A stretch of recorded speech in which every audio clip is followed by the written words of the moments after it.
Have you met All Modern? All Modern brings you the best of modern furniture and decor. And from October 5th through the 7th, you'll save up to 70% during their big sale of the year. That's 3 days only to save big. Update your space in time for the holidays with plush sofas, fresh bedroom styles, and hosting must-haves, all on sale at All Modern. Then get them delivered for free in days. You heard that right. Days. That's modern made simple. Hurry and save up to 70% during All Modern's big sale of the year, October 5th through the 7th at allmodern.com.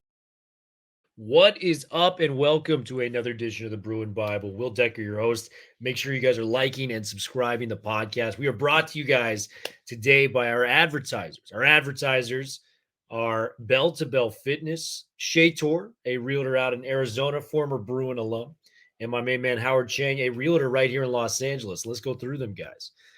Bell to Bell Fitness is a boxing gym on the West Coast used by their FIT acronym, Fight Inspired Training. My main man, Tony Gonzalez, was the boxing coach for UCLA for over 10 years. He has built this gym on the West Side to learn how to boxing, stay in shape, and get you all the essentials you need to become somebody that is obsessed with boxing and fitness. Make sure to check it out. Go into Bell to Bell Fitness and say you heard about it from the Bruin Bible, and you're going to get a free session with Tony Gonzalez. So make sure to check that out.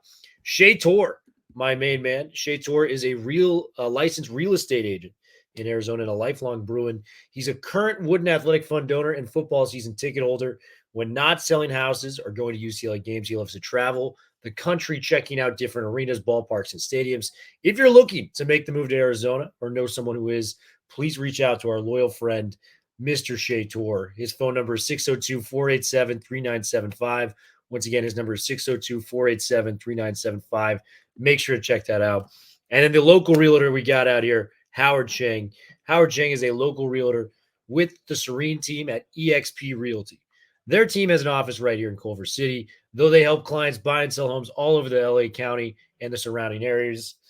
Howard and his team do a ton of business and are super in tune with the market, knowing winning strategies to give their clients a competitive advantage, have amazing vendor referrals, are a one-stop shop for anything real estate, and just provide a ton of value for their clients. Howard and his partner, Kyle Draper, are UCLA alums and a huge fans of the UCLA football and basketball programs. You will often see them at games, tailgating and networking, and staying involved with the UCLA alumni community. They would love to help any fellow alumni with accomplishing their real estate goals. So if you guys have any real estate needs in the LA area, look no further. Howard is your guy. All right, guys, we're going to go into the episode. We are live, ladies and gentlemen, after the 27-11 UCLA loss. We're going to wait to get some people in here. And as we always do, we're going to read the Bet Online advertisement, guys. Bet Online is the world's most trusted betting platform and your number one source for everything football. Bet Online has every stat, every matchup, and even live odds and spreads to bet on during the games. Think you know your stuff? Get in on our $200,000 mega contest and pick 5 games against the spread every week for your chance to win weekly prizes and a share of $200K. When the game's over, head over to our online casino and get in on a game of blackjack or poker or unwind with one of our over 150 slots games. Head to the website today to get in on the action. Bet Online. The game starts here. Well, man, we got enough people in the chat already. We're going to start this thing off, man. 27-11. And this was an impressive game for UCLA. I think a lot of different fronts. We're making progress is where I determine as impressive. You look at what Justyn Martin came in and did for his first game of collegiate football in that environment. I think it says a lot to his character and his preparation. I mean, you look at just the raw numbers, 22 of 30, highest completion percentage we've had as a quarterback, this entire year. Turnover-free football, a touchdown as well. Loved what we saw from our guy there. And I think one of the biggest adjustments to that, man, Wayne kind of alluded to it on our last show. He was kind of in on the loop.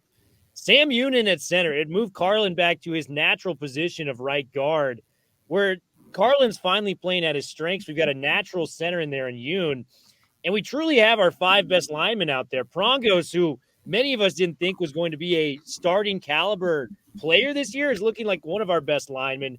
DeGiorgio's back there, and Holstage is just the guard that we knew him to be. And one play kind of summarized this more than others. On that 2-point conversion, the little flip toss, Yep. Keegan Jones The line was pulling in a way we just have not seen this year. A very fun final drive for UCLA to kind of add some points and momentum. Our first touchdown since the LSU game. Give me your interpretation of Justyn Martin's debut for Bruins fans, because I came away, even in a losing scenario, very, very impressed on what he was able to bring to the table.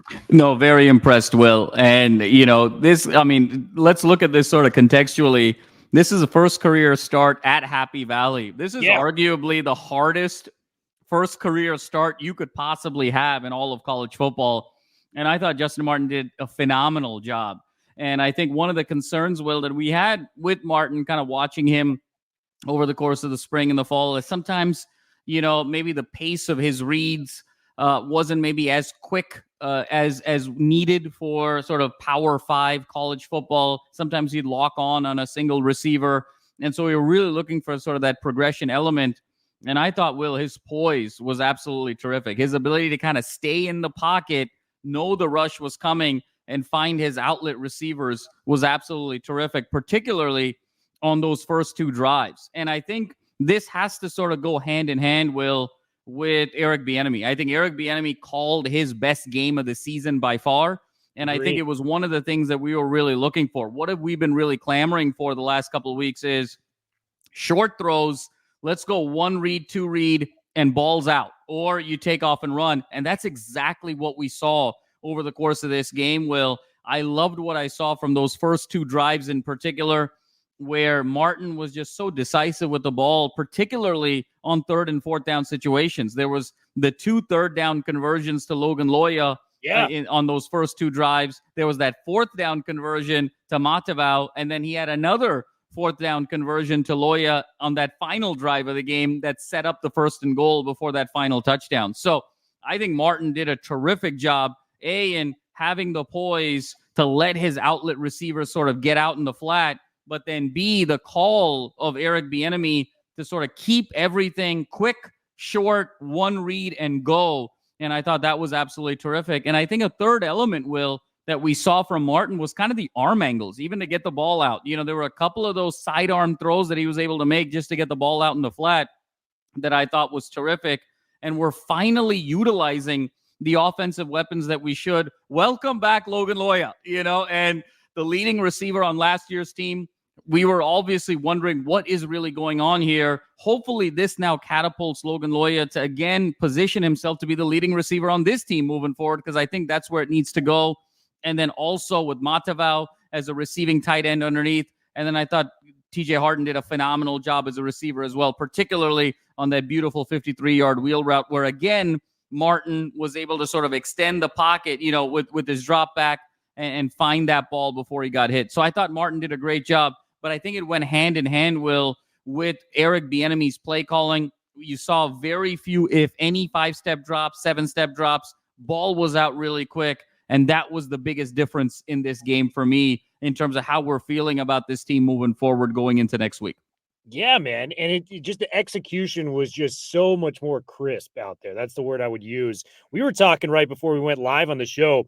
You take away the couple sacks that Justyn Martin had in college football, the rushing yards actually get negatively affected by sacks. That Justyn Martin had 7 carries, technically 7 carries for negative 9 yards. If you decrease that, you subtract that number.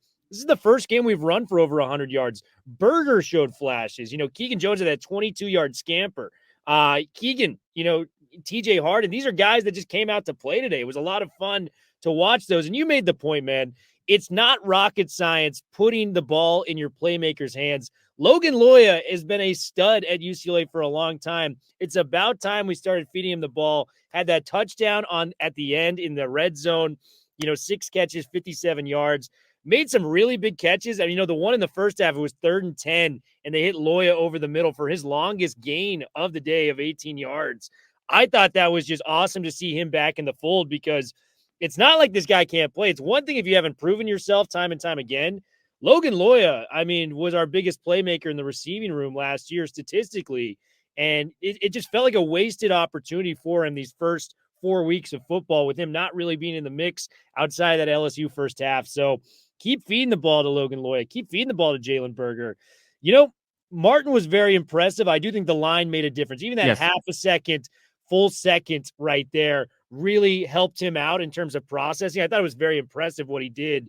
But would you be leaning towards a situation where Garbers is healthy going into Minnesota? You got Justyn Martin, who looked really good against a top 5 defense in the country right here against Penn State. What would be your thoughts moving forward if Martin or Garbers is going to be sent back out there? It's interesting, Will. It's a really interesting conversation because I want to double click a little bit on the offensive line before answering that question because they deserve their flowers. They deserve their props. And you said it really well, Will. It felt like they were holding, their blocks for that extra half a second longer that allowed the quick balls to be out. But a couple of stats here, Will, for you. You could argue that Penn State has the best front in the country, or it's probably inarguable that it's sort of top 5. It's one of the 5 best defensive fronts in the country. For this offensive line to only allow 2 sacks, Will, over the course of the game, for arguably the best, if not one of the best defensive fronts in the country, was absolutely significant. And you mentioned, Will, the sack yards with Martin. But even if you add the sack yards and incorporate that in the game, UCLA outrushed Penn State today. 93-85, given that offensive line. And you had 3 running backs, Will, to your point, that went north of 25 yards rushing with Harden, with Berger, and then with Keegan Jones as well. And Keegan Jones and Berger in particular, Will, Keegan went 7.6 yards per carry, Berger 4.2. So it wasn't even just sort of attrition necessarily. Guys were finding some holes. So really incredible offensive line play. I thought Bieniemy's play calling along with this revised offensive line were 2 of the 3 real key elements of the game. And I know we'll get to the third here shortly down the line. We got another guy to give his flowers to that we'll get to.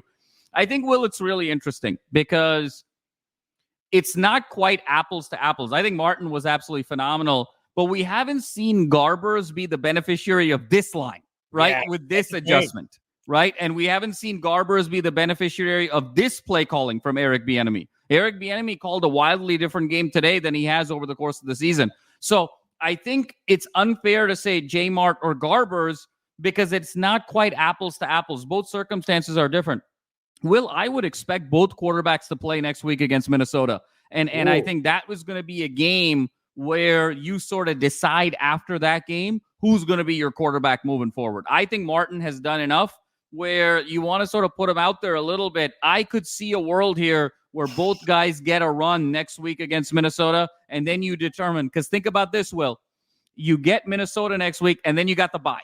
And so, it's almost like a second season begins that final 6. So I think we see a world where both guys get a little bit of run next week, where it's all kind of equal. And then there could be a decision on our hands in that bye week. And then you just ride with one horse the final 6 games of the season. That would be insane if you're doing the Drew Henson, Tom Brady formula there, where one plays the first half, other plays the second. We roll with it from there. Deshaun Foster is playing his cards close to his vest. It was the pregame. Ben Bolch actually got the question in first. He said it's Garber's team. He's going to have to go back and watch the film, but he expects Garbers to start. You have no advantages of revealing what you're going to do this early in the process. So who knows? But boy, if they're trotting out 2 quarterbacks there next Saturday, we may officially have a quarterback competition in Westwood with Justyn Martin. And I'll be honest, he earned it, man. Like you mentioned, intimidating front, offensive line plays better, but just no turnovers. I mean, that's you move the football. I was incredibly impressed with the poise of Justyn Martin in his first collegiate start at Happy Valley in, that environment. Just unbelievable stuff. Will, and just the last point there I'll make is this is Garbers' team. There's no question. And Garbers, I think, has a stronger arm. Like there's a better fastball there, you can tell. But there's 2 things that Martin brought today that's interesting that you want to sort of see the apples to apples. The one is those arm angles that we talked about. That ability, because he's more of an over-the-shoulder type of thrower, he can go sort of sidearm and change the arm angles. Garbers is sort of a sidearm quarterback. His release is sort of more 3/4 by nature, so there aren't a ton of arm angles. And then, Will, the other element that I think was a little bit more subtle, but Martin, on some of those quarterback keepers just looks a little bit more fluid than Garbers, and so that's how you sort of manufacture some running ability as well on those read options. And I thought Gus Johnson, it was sort of a unique comparison. I mean, far away, but those long strides, that long look, it is a little Vince Youngish. He does look like that with the ball a little bit. So I think just that athleticism of being able to get out of the pocket along with those arm angles, I don't think you can just quite dismiss what you saw today. I think there is a conversation that needs to be had about the quarterback. That'll be very intriguing. I think right now I would lean to just seeing Garbers with the line. Sure. But let's say, the line is protecting next week and Garbers reverts back to kind of how he's been playing this year. And he's got the time. He's got the run game. I think you got to go back to Martin at that point. So it's going to be a situation we're going to be closely monitoring for UCLA moving forward, guys. I thought you mentioned it earlier, man. The defense played really well. Kaika Malloy had that wonderful press conference where if you were ever questioning his commitment to UCLA football this week, it kind of showed in spades, tearing up. He wants to be the best for these kids. And, from a run defense perspective, you got to remember this was a top 5 offense rolling into this game as well. Andy Kotelnicki, very gifted offensive coordinator. If you could get the ball moving at Kansas as an offensive coordinator, you could do it at just about any school. And the run game, man, they were under 3 yards a carry, 30 carries for 85 yards. We didn't get to see Nick Singleton, but Katron Allen, he did his work, 21 carries, 78 yards and a touchdown, but he had to earn every one of those. His longest run of the day was 11 yards long. And we could talk about Femi. We could talk about Carson Schweschinger, who had 15 total tackles. He's been a standout in a loaded linebacking room, as we've talked about. But the guy to me that stood out the most for disrupting this run game, Toia was a monster in the trenches today. Jay Toia opening those gaps for those linebackers to come in and make plays for those short gains, really keeping this Penn State offense on its toes. The stats will never show it. He only had 2 tackles. But what he did in terms of empowering his teammates to step up and make plays was phenomenal. Where do you want to start on the defensive side of the ball, and who do you want to talk about first? No, Will, I think you said it best, and I think it's kind of that two-headed monster. I think you saw why over the course of this season and even in the offseason when that flirtation existed with Toia going to Texas, how distraught you and I were, where we said, this guy is the most valuable player on this team. He's the most irreplaceable player on this team because even against an elite offensive line in Penn State, he was an absolute disruptor, needed double teams. You could see that they were bringing Warren on his side to even sort of help there. I mean, he was attracting 2.5 bodies on every play, Will, and that's what enabled Schwessinger and others to come through and make a ton of tackles. And I think along with Toia, Will, I think the big unlock today was Femi at the edge. And I think solidifying Femi at the edge, we're not going to be messing around anymore with middle linebacker. This is going to be our defensive end moving forward, I think was significant. 10 total tackles, 5 solo tackles. He had the sack. We had a sack, Will, after 4 games. I know. He got the sack and then 2 tackles for loss. And I thought his ability, Will, to continuously kind of set the edge and force Allen to kind of go inside into Toia where there were more bodies, I think was absolutely significant. So that dynamic duo now is giving this front 7 life here, Will. And I think when you look at Oladipo's body, he's so sort of upper body heavy, straight line burst, such upper body strength. And then, he has that sort of athleticism. I think that it just lends itself more to being a defensive end than even a linebacker. He doesn't have to worry about like running 10, 12, 14 yards. His game is within, a 4 to 5 yard radius where he can just burst and be this explosive athlete that he is. And I thought he was absolutely terrific. So Ikaika Malloy, what a week it's been for him. How engaging, how empathetic he was over the course of his press conference, and what terrific adjustments, Will, because that's been the 3 main adjustments we saw. It was Bieniemy's play calling, the change to Yoon at the offensive line, moving Carlin back to right guard to your point, and solidifying Femi as the edge, no question about it. I think those were the 3 huge changes strategically that we saw, which is why a 28.5-point underdog, Will, was scoreless at the end of one. Look, this was a 7-3 game, Will, with about 3 minutes left, 2.5 minutes left. It really was that kind of 3rd and 11 that Aller had that second level throw right before the end of the half. Otherwise, there was a world here where this thing was 7-3 going into halftime with UCLA getting the ball at the start of the second half. So they did a terrific job. Obviously, they wore down in the second half, just didn't quite have the same number of horses. but to only lose by 16, out rushing, the total yards was only about 320 to 266, Will. UCLA had more time of possession, 33 minutes to 27, and to only lose by 16 after being a 28.5-point underdog. Lots to be excited about here, Will, especially now that you're on the other side of this. This is 4 consecutive ranked opponents, and the fact that they're 1-4, but we're feeling good moving forward is I think what is so significant, because now you have an opportunity with these 7 games left. There's some winnable games there. Nothing's going to be easy, but Minnesota, Iowa, Fresno State, Rutgers. I mean, there's some games here that you can stay in, that you can potentially win to try and threaten bowl eligibility here. So I think there's a lot to be excited about, but it started defensively, Will, back to the point. Toia, Oladipo, that this dynamic duo, and now you got Medrano as the linebacker. These are the 3 best defensive players on this team, far and away. And now they're finally all in the right position to be able to exemplify their skills. Yeah, Femi is just a physical freak. We've talked about it for so long. 6'3", 250 listed. Sometimes it feels like he's even bigger than that. Yep. And just the way his body can move and bend at that size. We thought it was a no-brainer for a long time. Like, maybe explore this guy at the edge. Bustich ruled out for this game, so Femi kind of gets his crack at it. And he's generated the best pass rush we've had all season long. So I think you got to keep him at the edge right now. And that's not only just a position he can succeed at right now. I think if he continues to play at this level, I mean, that was a Penn State offensive lineman he beat for that sack. Very, very good offensive line unit for Penn State. Traditionally, scouts are watching this game going, hey, like, we can use you at the edge in the future, man. So that is a big plus for Femi to be able to play the edge. I think we got to explore options of him doing that. And, dude, we had 2 4th-down conversions in the red zone that didn't go right. It was a 2-possession game at the end of the game. Imagine if we convert those and punch it in. We're looking at a game that's coming down to the wire at that point. So there's a lot to look forward to on that front. And Will, the other thing I'll say is, look, and you never want to sort of go there, but Joel Klatt mentioned it. I'm so happy that he did, and he was so fair in his analysis and over the course of the telecast. There were a couple of bogus calls in this game, especially in that third quarter, when it was still 14-3, and that interception by Aller in the end zone, there was not a hole there at all. I mean, I thought Addison did a nice job of jamming.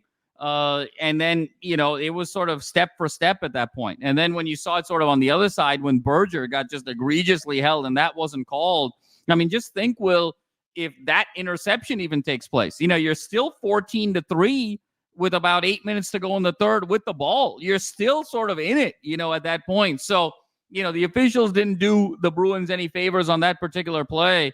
But this was a very competitive game. And I think Penn State fans, you could see the energy in the building at the end of that game.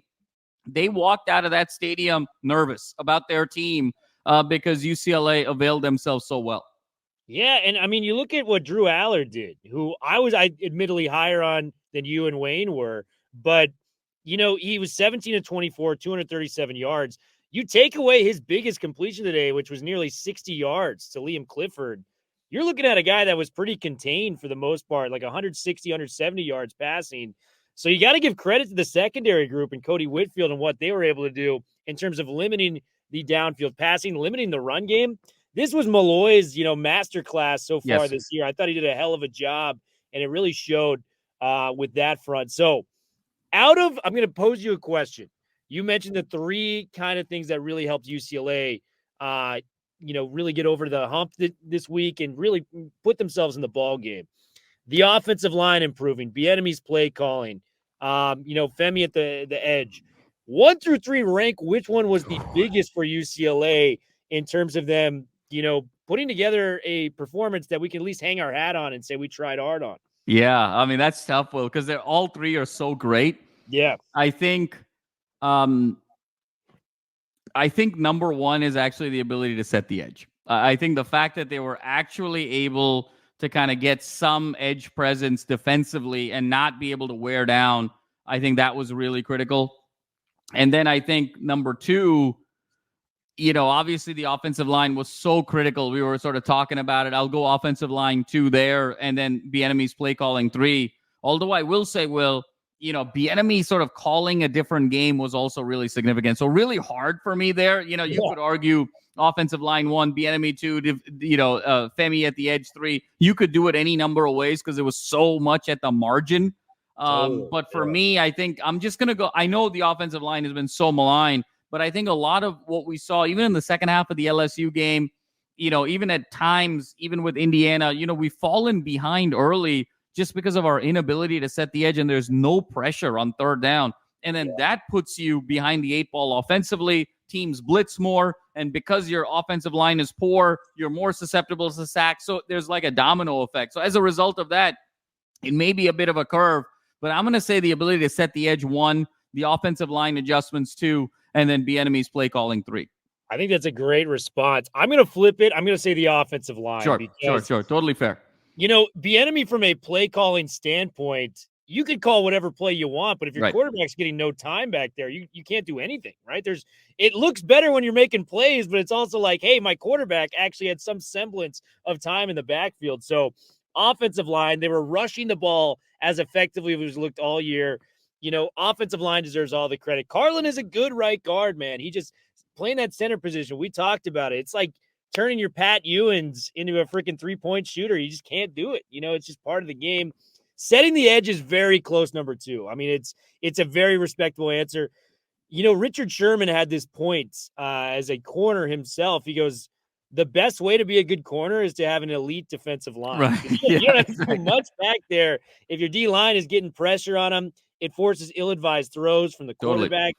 You can see at least in the back of Aller's head, he had to be thinking about that pass rush, which is something quarterbacks haven't done. I mean, Wayne had that joke where he's like, the quarterback last week, he had a clean jersey. Like Dylan Gabriel could have, worn the same jersey this week without doing any laundry. So just having that threat was so critical to UCLA on so many different facets. And then Bieniemy with the play calling. Do I think it was improved? I would say yes, because it was against a superior team. But in order to be a good play caller, you got to have all the cogs, the keys in the cogs for you offensively. So I think his play calling has been relatively the same as what we've seen. Do I like getting the ball to Loya more? Of course, man. Loya is the type of guy we need to get the ball a lot more of. But, I just think that's kind of the formation and the numbers I've got when it comes down to these guys. And Will, the one thing I'll say there, just on the defensive side, you alluded to it really well. I thought the defense played so well. Like, Aller had 4 throws in this game, Will. It was 4 throws. I mean, it was the 2 third down throws. He had that deep seam route on third down of their first touchdown drive midway through the second quarter, and then had another one, it was sort of an inside post, again, second level throw. Both NFL quality throws there to Clifford. Then obviously he had the deep ball to Clifford there in the fourth quarter, and then he had that wheel route to Warren. Those were the 4 throws, Will, in my mind, that he made the whole game. And I think if you add up those 4 throws, it came to about 120, 125 yards. He basically had 100 yards the rest of the game. I mean, this defense gave up 4 throws, and you would argue 3 of those throws were NFL caliber throws. And so, you tip your cap and say, hey, that's just a great ball. So the fact that they made Penn State have to earn everything. I mean, even that first drive, Will, 16 plays, 82 yards, 8.5 minutes off the clock. I mean, they even forced third down in the goal-to-goal situation. I mean, they just made Penn State earn everything. So Malloy should really be excited about this. And if they can just bottle this, Will, that's the key. Can they bottle these 3 adjustments and bottle this version of UCLA? Because this version of UCLA, against the likes of a Minnesota, against the likes of an Iowa, against the likes of a Fresno State, against the likes of even at Washington, can do extremely well. And, as far-fetched as this is, I really believe the season begins now, over these next 7. Can you get to 5-2 and get to that elusive bowl eligibility? That would be a massive win for year 1 of the Deshaun Foster era. So I think that's where the mentality has to be. We're out of the woods now. This murderer's row schedule we're in, and we've gotten out of that schedule now, kind of finding some things. We're actually sort of on the upswing of momentum rather than being decimated. And I think that's all we could ask for. Yeah. And, I came into this game thinking about Penn State. This is a new Penn State look. That's what I thought coming into this game.